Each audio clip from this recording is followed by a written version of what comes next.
రెండు మాటలు చెప్తాను, మీరు చెబితే వినదు అమ్మా, మీరు చెబితే వినదు, బురద పెట్టి వినండి. యేసుక్రీస్తు గెరాసిన దేశంకి వెళ్తున్నారు కదా, వెళ్ళగానే అక్కడ ఎవరు కనిపించారు? బ్రదర్ చెప్పారు, దెయ్యం పట్టినటువంటి ఎంతమంది ఉన్నారమ్మా అక్కడ? ఒకళ్ళ ఇద్దరు ఉన్నారు. అలాగే దయ్యాలు సేన, మనుషులు ఇద్దరు ఉన్నారు. సరే, ఒకళ్ళ గురించి ధ్యానం చేద్దాం.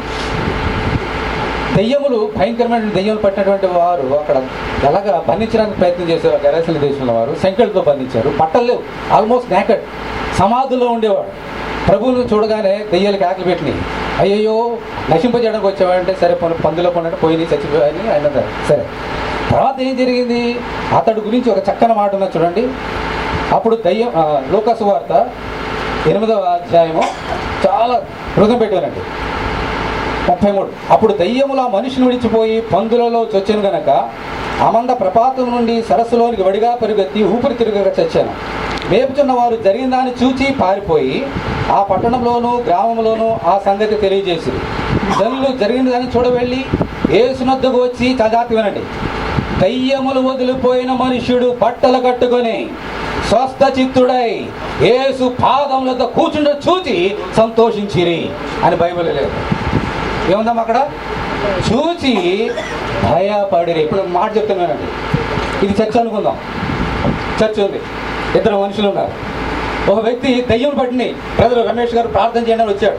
అక్కడ కూర్చున్నాడు. దయ్యములు గజగజ 1000 సేన భయంకరంగా అరుస్తున్నాడు, బట్టలు కట్టుకోలేదు, అక్కడ కూర్చున్నాడు. ఇంకో వ్యక్తి ఇలాగే, ఇటువంటి వ్యక్తి, అయ్యగారు దయ్యం పట్టినని చెప్పగా నేను ప్రార్థన చేశాను. ప్రార్థన చేయగానే, సంఘమంతా ప్రార్థన చేయగానే దయ్యం వెళ్ళిపోగానే ఇంటికి వెళ్ళి బట్టలు కట్టుకున్నాడు, బైబిల్ పట్టుకున్నాడు, గబగొచ్చి పాటలు పాడుతుంటే, వాక్యం చెప్తుంటే హాయిగా వింటున్నాడు కూర్చొని. ఇప్పుడు మనం అందరం ఉన్నాం కదండి, ఒక జాగ్రత్తగానండి. ఇక్కడ దయ్యం పెట్టిన వ్యక్తి ఉన్నాడు, ఇక్కడ దయ్యం వదిలిపోయిన వ్యక్తి బైబిల్ పట్టుకొని దయ్యం వాక్యాలు వింటున్నాడు. ఇక్కడ ఎవరు చూసి భయపడతామండి మనం? ఎవరు చూసి భయపడతాం? దయ్యములు ఉన్నటువంటి వ్యక్తిని చూసి భయపడతామా? దయ్యములు వదిలిపోయి బైబిల్ పట్టుకొని ప్రార్థన చేసిన చూసి భయపడతామా మనం? చెప్పండి, గట్టిగా చెప్పండి. ప్రార్థన చేసిన చూసి భయపడతావా? దయ్యంలో ఉన్నవాడిని చూసి భయపడతాం. ఇప్పుడు దయ్యంలో ఇక్కడికి వస్తే మనం ఉంటాం, ఇక్కడ దూకేస్తాం, మనం దయ్యంలో చూసి భయపడతాం. కానీ ఇక్కడ గెరాసిన దేశంలో ఏం చేశారమ్మా? యేసుక్రీస్తు వెళ్ళి దయ్యములారా పొండని చెప్పగానే దయ్యములు పోగానే స్వస్థచిత్తుడై బట్టలు కూడా, ఏ బట్టలు అమ్మది? యేసుక్రీస్తు ఇచ్చిన రక్షణ వస్త్రాలు కట్టుకొని స్వస్థచిత్తుడై, ఏ స్వస్థత అమ్మది? శరీర సంబంధం కాదు, పాపం అనేటువంటి గురుకుల నుంచి పంది అపవిత్రమైన జీవితంలో నుంచి పవిత్రమైన జీవితంలోకి వచ్చేసి యేసు పాదం కూర్చుంటే ఇతను చూసి భయపడ్డారంట ఆ వ్యక్తులు. దేశం అంతా కూడా ఎంత భయంకరమైన దేశం ఉండేది. అప్పుడు అన్నారు, మా దేశం వచ్చి ఏసియాను పోని బతిమాలుకున్నారంట. ఎందుకు పొమ్మన్నారండి? ఎందుకు భయపడ్డారు తెలుసా? వాళ్ళు తెలుసా? కారణం తెలుసా మీకు? ఈ లోకం అంతా ఏమనుకుందాం, యేసుక్రీస్తు పరలోక రాజ్య మహిమలను వదిలిపెట్టుకొని ఈ లోకంలోకి వచ్చి గొప్ప కార్యం చేస్తే ఇక దయ్యముల అధిపతిమైన బెల్జెబూలో నాకు దెయ్యాలు కొడతామని చెప్పారు.